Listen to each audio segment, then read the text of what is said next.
오늘 말씀은 원래 그 한 장을 전체를 읽어야 되는데 제가 여러분들의 수고를 덜기 위해서 여러분들이 성경을 읽으면 그래도 창세기 1장은 읽죠. 네, 시작한다 하면 그래도 창세기 1장은 넘길 거예요. 그래서 이 부분은 알 것 같아서 그냥 1장 1절만 보았습니다. 창세기가 쓰여진 시기가 천지 창조 때 쓰여졌나요? 그게 아니죠. 네, 천지 창조 때 쓰여진 것이 아니라 창세기는 그보다 훨씬 후대에 모세 때 쓰여졌다. 그래서 모세오경이라고 그러죠. 모세오경. 그래서 모세오경의 첫 번째 성경이 창세기인데요. 그 쓰여진 당시는 이스라엘 백성들이 그 야곱의 아들 요셉 때문에 이제 애굽으로 내려가잖아요. 그래서 애굽 생활을 몇 년 동안 합니까? 430년을 애굽 생활을 해요. 그 간단한 세월이 아니잖아요.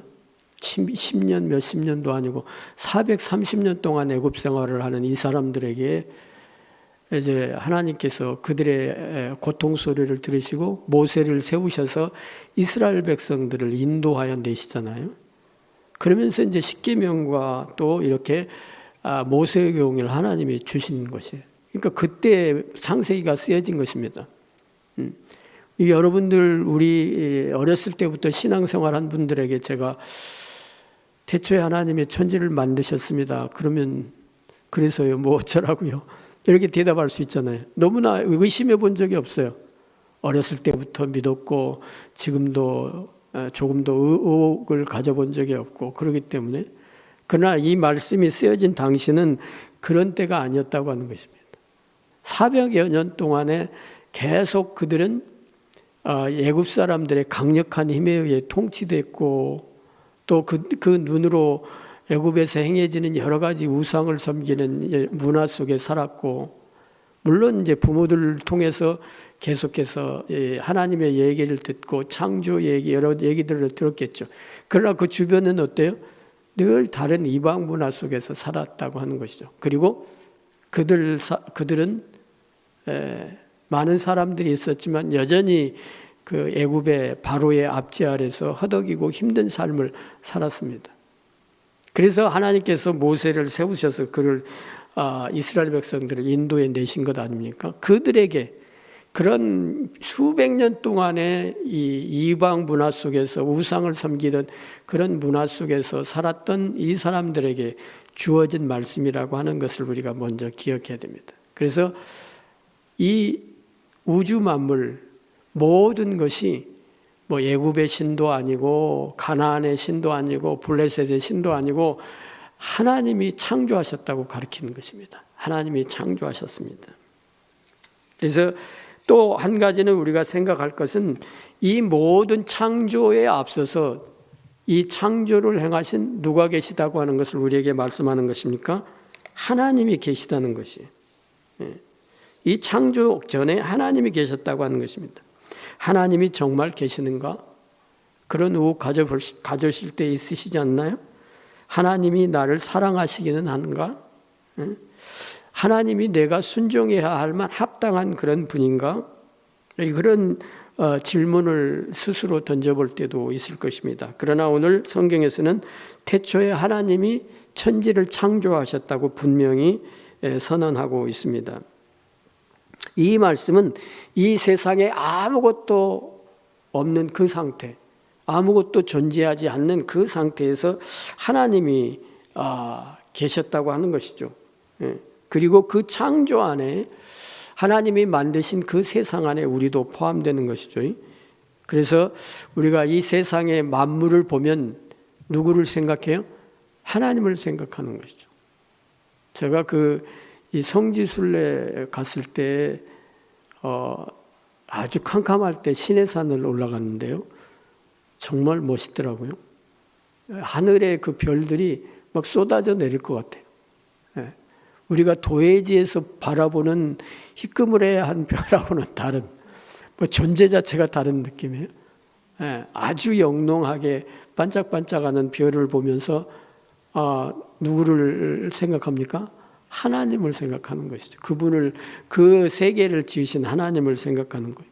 그거 올라가니까 또 사람들이 각기 자기 나라 말로 찬양을 하고 그러더라고요. 예. 아주 여러 종교의 또 그 성지가 아닙니까? 예. 이처럼 우리가 세상 만물을 바라보면서 그것을 지으신 분을 생각하는 것이죠. 그런데 어떤 사람들은 그 피조물들을 섬기고 그 피조물들에게 마음을 빼앗기는 그런 경우도 있는 것이죠. 우상 숭배에 빠지는 것이죠. 그러나 우리는 그 모든 피조 세계를 바라보면서 우주 만물을 바라보면서 그것을 지으신 창조주 하나님을 바라보고 그분께 찬양하고 영광을 돌리는 것입니다. 그리고 하나님께서는 그 우주 만물을 창조하실 때 선하게 창조하셨다는 거예요. 선하게 창조하셨습니다. 그래서 하나님께서 이 1장에 보면 좋았더라라는 말씀이 여러 번 되풀이 되죠. 그래서 하나님이 보시기에 좋았더라. 선하게 아름답게 창조하셨고 우리가 보기에도 아름답게 창조하셨습니다. 그리고 그 모든 창조물에는 하나님께서 그 만물을 지으신 목적과 의도가 다 들어 있습니다. 그 하나님의 목적과 의도는 무엇입니까? 시편에는 이렇게 시편 기자가 노래하고 있습니다. 시편 19편 1절에 이렇게 말합니다. 하나님의 영광을 선포하고 하늘이 하나님의 영광을 선포하고 궁창이 그의 손으로 하신 일을 나타내는도다. 이 우주 만물이 하는 일이 무엇인가 하면 하나님이 창조하신 이 우주 만물이 하는 역할이 뭔가 하면 하나님의 영광을 선포하는 것입니다. 그리고 그분의 손으로 하신 모든 일들을 드러내는 역할을 한다고 하는 것이죠. 그리고 우리 사람의 눈으로 볼 수 없는 하나님을 드러내는 역할을 한다고 로마서 1장 20절에 말씀합니다. 창세로부터 그의 보이지 않는 것들 곧 영원한 능력과 신성이 그가 만드신 만물에 분명히 보여 알려졌나니 그러므로 그들이 핑계하지 못할지니라. 하나님이 지으신 이 우주 만물 모든 곳에 하나님의 능력과 그 신성이 배어 있다는 것입니다. 그래서 하나님을 알지 못했다고 하는 이런 핑계를 댈 수 없게 하셨다고 하는 것이죠. 하나님은 창세기 1장 3절에 빛이 있으라 하심으로 하나님 자신을 계시하는 이제 선한 일들을 시작하십니다. 계시는 무슨 뜻입니까? 드러내는 것을 말하는 것이죠. 자신을 드러내는 것을 말해. 그래서 하나님이 자신을 드러내시는 계시에는 두 가지 종류가 있죠. 여러분들 세례 받으신 지가 오래되셨죠? 네, 세례 받을 때 다 공부하는 내용인데 계시는 두 가지 계시가 있죠. 무슨 계시가 있나요? 일반 계시와 제일 최근에 세례 받으신 분 안 계시나요? 네, 최근에 세례 받으신 분. 일반 계시와 일반 계시는 또 자연 계시라고도 하죠. 특별 계시가 있습니다. 그러니까 쉽게 말하면 아주 간단하게 설명하면 일반 계시는 하나님이 지으신 자연 우주 만물을 통해서 아까도 말씀드렸듯이 하나님 자신을 드러낸다고 하는 것입니다. 그래서 자연 계시라고도 하는 것이죠. 그래서 어렴풋이나마 하나님을 발견할 수 있다는 것이 우주 만물을 보면서 우리도 그렇게 얘기하지 않아요? 믿지 않는 사람들도 뭐라 그럽니까? 우리는 창조주 하나님이라 그러는데 믿지 않는 사람들도 뭐라 그래? 조물주라고 그러잖아요. 조물주. 비슷한 의미 아니겠어요? 옛날에 우리 어른들도 하나님을 알지도 못하고 예수님을 알지도 못하는 분들의 입에서 조물주라는 그런 표현을 했습니다. 그런 것처럼 하나님이 이 세상의 만물을 통해서 자신이 지으신 이 우주 만물을 통해서 자신을 드러내는 것, 그것을 우리가 일반 계시 또는 자연 계시라고 합니다. 이 창세기 1장에는 하나님이 창조하신 그런 이야기 부분은 두 부분으로 나누게 되는데요. 첫 번째 부분은 1절부터 13절에 속하는 그런 내용입니다. 1절부터 13절에 속하는 내용인데 이 하나님이 3절에 빛을 창조하기 전에 상태가 어떻게 말하고 있는가 하면 땅이 혼돈하고 공허하며 흑암이 깊음 위에 있고 하나님의 영은 수면에 운행하시니라 라고 말씀하죠. 2절에 있는 내용입니다. 그래서 어둠과 혼돈을 말씀하고 있습니다. 그런데 이 어둠과 혼돈에 있는 그곳에 하나님께서 빛을 만드셨습니다. 여러분들 다 애우고 계신가요? 네, 제가 이 창세기를 읽어보면서 깜짝 놀란 것은 그렇게 열심히 외웠던 창조의 수군서가 자꾸 헷갈린다는 거예요. 네. 네, 여러분 가운데도 헷갈리시는 분이 있을지 모르겠어요. 네.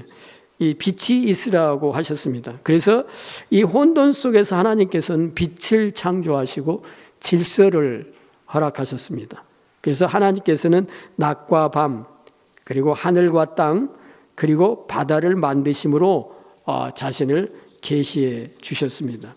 그래서 이 사흘간의 창조는 첫날부터 세 번째 날까지의 창조는 장차 이 우주 안에 심겨질 여러 가지 그 만드실 것들을 준비하는 그릇과 같은 그런 창조이십니다. 그래서 앞으로 창조가 생명체들로 가득 채워질 그런 잠재력을 품고 있는 것이죠. 그릇을 만드는 것입니다.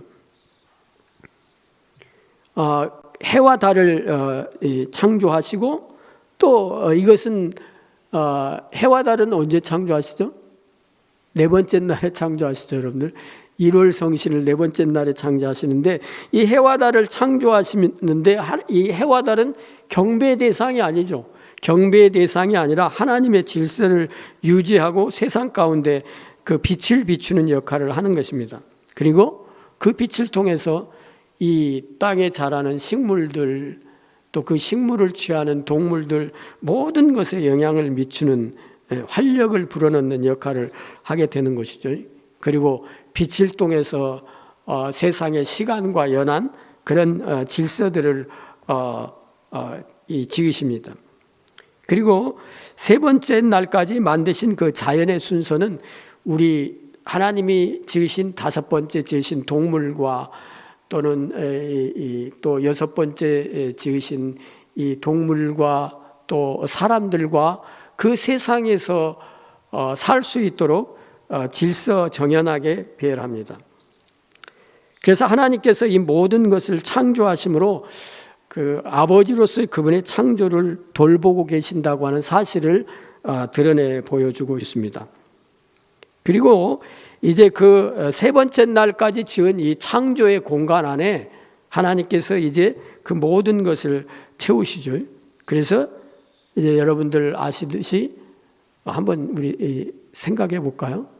되짚어 볼까요? 첫 번째 날에 뭘 창조하셨죠? 성경을 쭉 읽어가면서 해야 되는데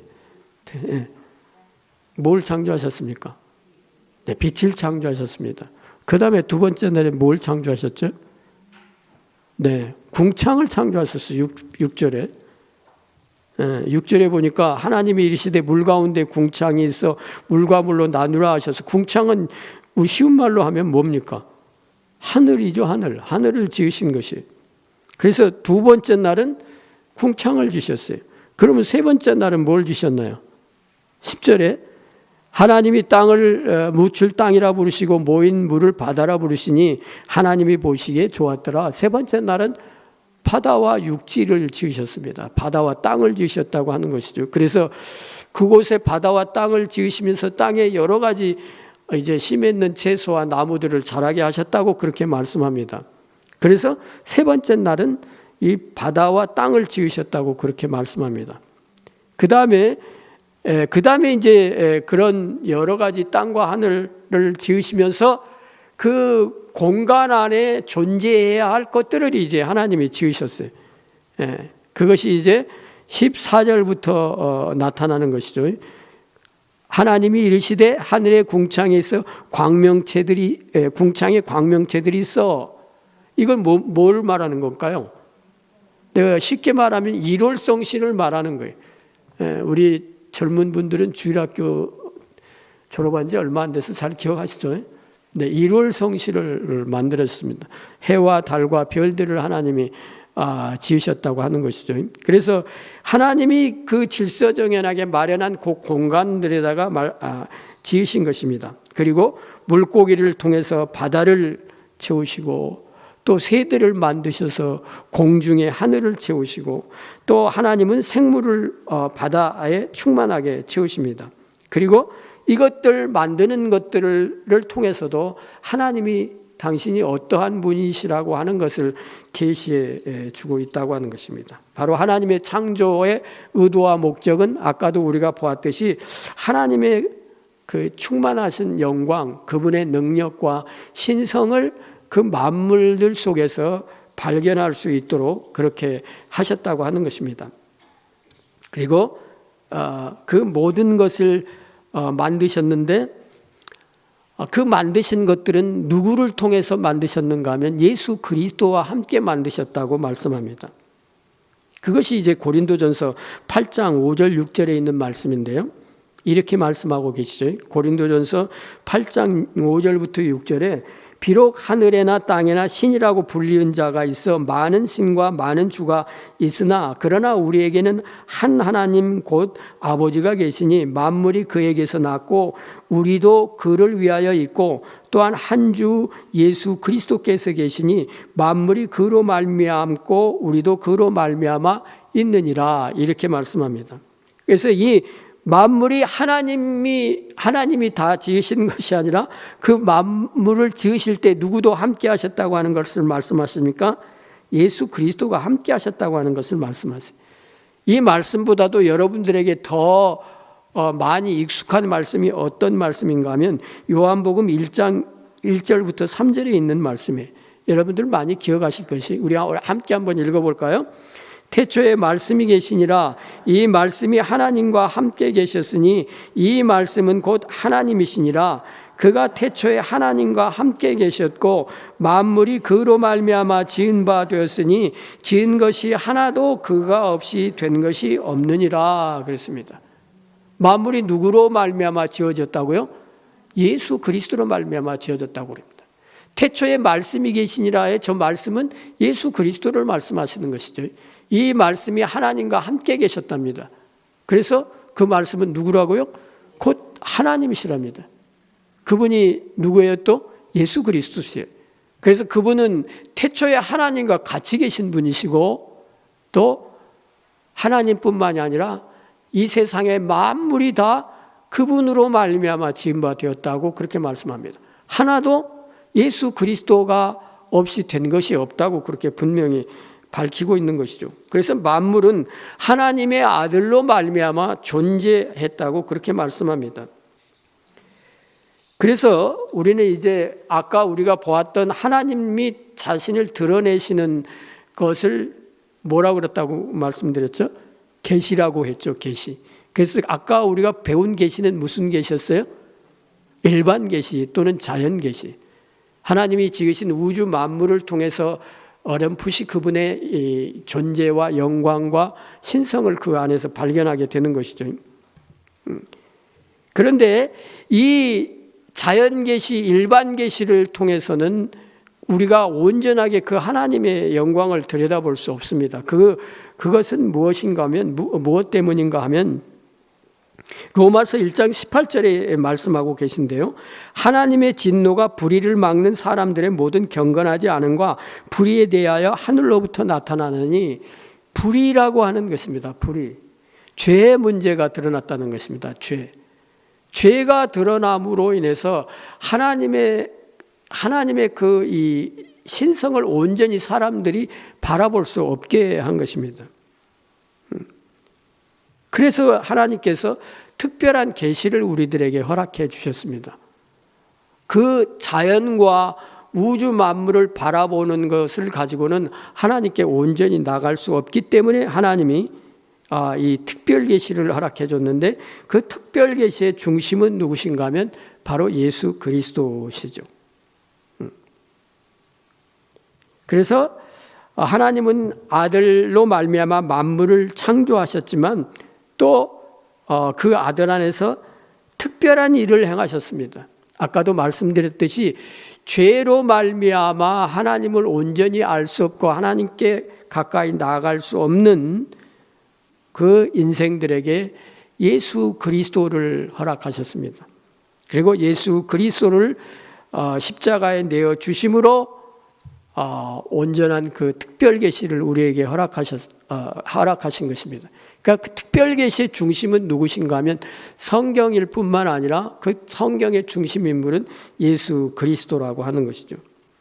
그리고 우리는 우리 안에서 그런 자연 계시와 일반 계시와 특별 계시가 만나는 것이죠. 신자의 심령 안에서 만나는 것입니다.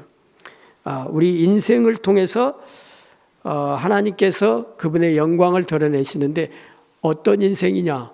예수 그리스도 안에 있는 인생을 통해서 하나님의 영광을, 하나님의 형상을 드러내는 것이죠. 그래서 이 하나님의 존재를 우리가 이 예수 그리스도 안에서 분명하게 바라보게 되는 것입니다. 그리고 그 특별 계시의 빛을 우리가 품은 사람들이죠.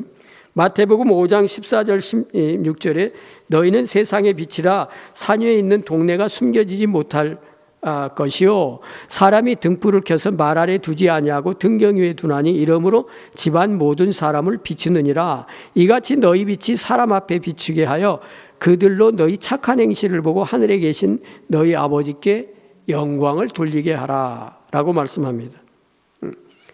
우리가 세상의 빛이라는 것입니다. 예수 그리스도의 빛을 받은 세상의 빛이라고 하는 것이죠. 그래서 우리가 우리의 착한 행실을 가지고 하나님께 영광을 돌리게 하는 것이죠. 그러나 우리의 행실만을 가지고 온전하게 하나님의 영광을 드러낼 수가 없어요. 우리는 그렇게 힘쓰고 애쓰고 노력하지만 온전한 하나님의 그 형상을 우리가 나타내 볼 수가 없어요. 그래서 우리가 꼭 기억해야 할 것은 무엇인가 하면 온전하신 그 형상을 품고 있는 예수 그리스도를 나타내는 것입니다. 드러내는 것입니다. 예수 그리스도께 인도하는 것이죠. 우리는 행동만을 가지고 그 빛을 다 나타낼 수가 없습니다. 하나님의 특별 계시는 말씀으로 비추어지는데 바로 이 선을 행함으로 구원을 얻을 수가 없죠, 우리가. 그래서 우리의 행동을 보는 것만을 가지고는 우리의 세상 사람들이 우리가 행동하고 삶의 열매를 맺는 것을 보는 그것만 가지고는 하나님께 다다를 수가 없어요. 이룰 수가 없습니다. 그래서 우리는 바로 예수 그리스도를 나타내야 하는 것이죠. 일반 계시의 자연물은 사람에게 복음을 말해줄 수가 없습니다. 일반 계시의 자연물들은 복음을 온전히 말해줄 수 없어요. 그냥 어렴풋하게만 나타낼 수 있는 것이죠.